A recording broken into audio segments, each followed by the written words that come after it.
fifth time on stage. Five times. It means he gets a free hat. Free hat. Fuck yeah.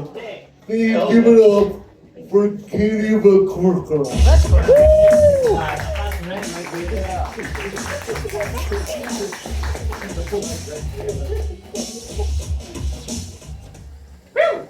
Hello.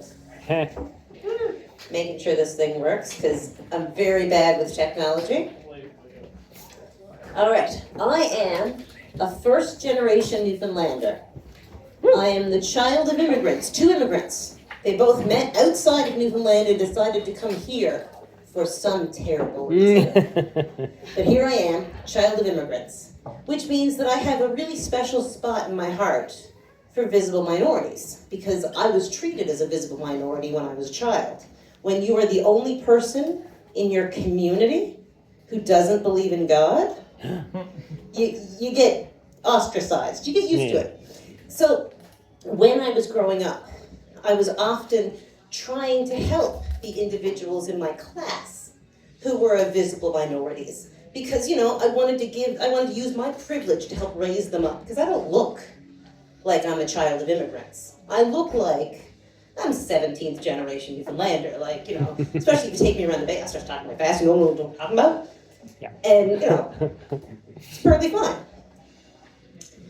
So I would often try to help my classmates, and one time I was in charge of a math assignment, and everyone around the table, and I noticed that every time that we got around the table, the one non-Caucasian in our group would not speak. And I thought they were shy. So I kept trying to help bring them out, asking them questions. And finally they said,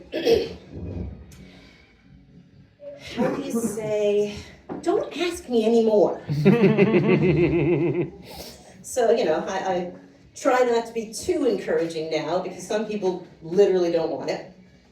But when I was in school, because I had grown up in a house with multiple different dialects, I was used to understanding other teachers that other people couldn't understand.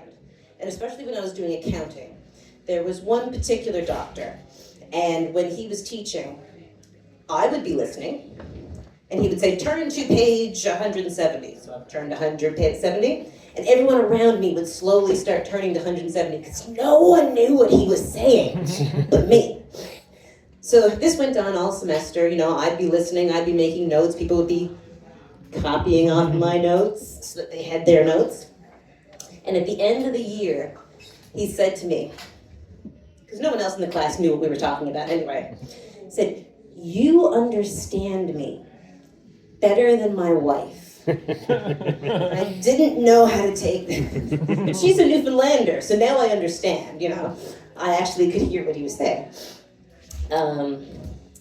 And there's one other teacher that I really loved their accent. This was an economics course, and I'm going to let you know. I hated economics courses. They were the worst part of doing a business degree. Economics and accounting. But this particular gentleman, you have to roll his R's. And this particular course, we were always talking about arbitrage, and how he would say arbitrage. Oh my God, it made me weak in the knees. And that's really the only thing I learned that year, was the fact that the word arbitrage exists, and if you say it in the right way, oh, I like it.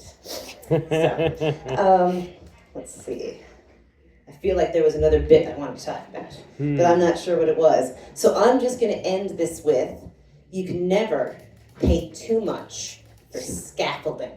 Now that doesn't make any sense, but I can tell you that it's the funniest thing you could say in our household. And it's because back in 2010, I bought a house, and the house had to be torn from the inside out. We tore not one, not two, but 3 sets of electrical wires out of the house before we put in the correct electrical wires. We took out the oil.